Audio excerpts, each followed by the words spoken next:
miles an hour. That car did not run the last miles an hour. That car did not miles an hour. That car did not miles an hour. That car did not run the last 800 feet. Tony coming in from the top rope here. All right.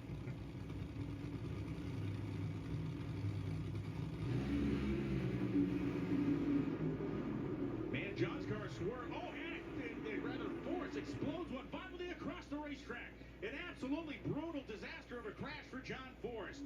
The car exploded, it blew the body off it, and it came across the racetrack and made violent contact with the left wall. It is skidding to a stop now as the NHRA Safety Safari has already mobilized itself to respond at the top end. Boy, that is as bad a one you're going to find out here. Yeah, anytime you have a lateral impact on the wall, that is really the toughest hit that a driver can take. There is padding. There is a series of padding that is located within that roll cage, but you'd prefer to go head on or, of course, even back first, because there's part of the chassis that could absorb a lot of that energy. The tire can absorb some of it, but that is a hard impact. I'm sure that Safety Safari is going to look at John. It seems like the fire has sustained itself. That really shouldn't be a concern. The concern is going to be to look at John Force and to make sure that he shows some signs of being conscious. I think it's important to point out that John had control of this car when it was spinning the tires. It was sashaying back and forth, but there are a couple of things that really stick out. The explosion happens right at the finish line. There's no parachute deployed by the driver at the finish line. There is a safety shutoff system. There's no parachute deployed at a quarter of a mile, and of course, during the explosion, it really limited the driver's view.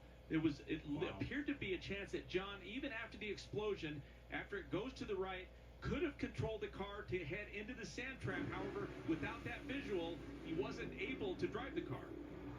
And we watch this, and the car makes this kind of long arcing corner, and it carries almost all of its 302 miles an hour that it came across the finish line with to that other lane. We can see the course correction really made here, but as you pointed out, Tony, it's a face full of fire now. And John's instincts were 100% right. He was still driving the car, but once the body lifted and impeded his visual, which is by design, those tethers have to keep the body on the race car. You want to keep the fans out of harm's way. The driver is going to accept some of that risk. It did limit his view, but that you saw after it started to veer to the right, his instincts pointed him in the right direction. However, because of the explosion, it just made that hard impact on the left side of the track.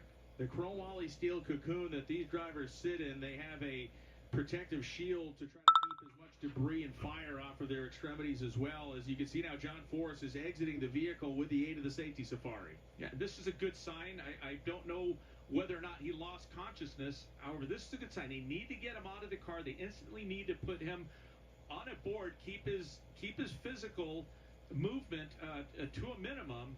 But this is John Force. This is as tough as it gets, and this is the sign we wanted to see, that he is moving and they're getting him out of that race car. A 75-year-old man among a very small section of human beings that could even survive this at any age, let alone at his age. We watch one more time, and just such a violent explosion, more violent than we've seen all season, maybe the last couple. We've seen these explosions, but at the rate of speed at 302 miles an hour, and you can see because there are no parachutes, it doesn't scrub much, if any, of that momentum off of the car when it goes hard into that wall. And you can see that massive rear Goodyear slick.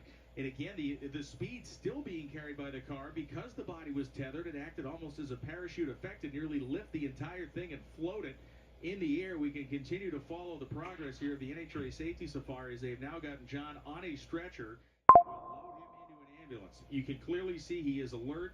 He is communicating. He's just sat up under his own power here. It is now, you can see Austin Prock is down there. Brittany Force is now down there. Certainly their concerns are paramount to John's safety. But the Safety Safari doing what they have done since the inception of NHRA drag racing, as the concern is very, very readily available on Brittany's face. She's going to climb in the ambulance with her father. Austin Prock is down by the ambulance. Amanda Busick is with him, and Austin is shaken. The NHRA Safety Safari was to John Force within seconds up here at the top end. John Force's team made their way to the top end. Brittany Force's daughter as well. His teammate Austin Prock at the top end as well. What can you tell us about